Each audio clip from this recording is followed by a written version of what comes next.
stand on this. Now, you would know that we have so far requested in the past 1 year, 12 times, we have requested for consular access to Shri Kulbhushan Jadhav. And Pakistan has not been able to provide unimpeded, unhindered and unconditional access.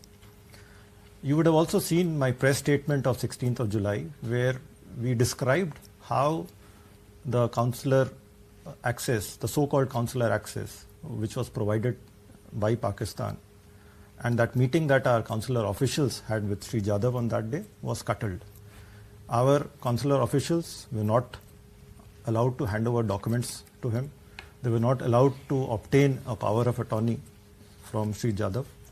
Thereafter, and in fact, similarly on the other front, in terms of seeking relevant documents in order to file his review petition, we had been advised by Pakistan that they would be handed over to an authorized Pakistani lawyer.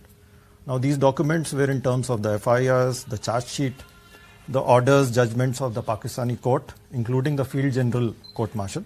So we had been advised that this would be handed over to an authorized Pakistani lawyer. Now, India appointed a lawyer and we wanted to obtain the relevant documents, but to our surprise, when the authorized lawyer went to the concerned authorities, his request was declined.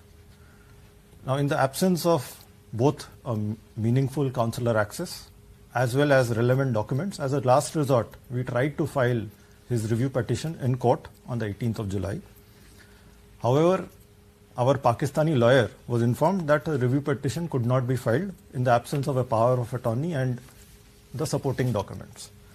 So what has happened is that Pakistan has also created confusion in terms of the last date of filing. They earlier told us that it would be the 19th of July.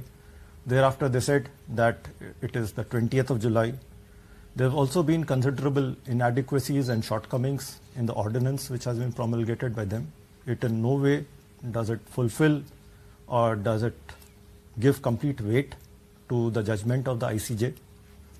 There has also been a considerable delay in informing India.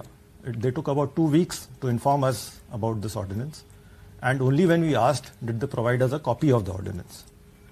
So what appears is that Pakistan's actions with regard to the ordinance, the whole exercise of not providing documents as requested by us, of not providing unhindered, unimpeded and unconditional consular access, as well as some of the reported unilateral action of recently approaching the High Court, all of it again exposes the complete farcical nature of Pakistan's approach.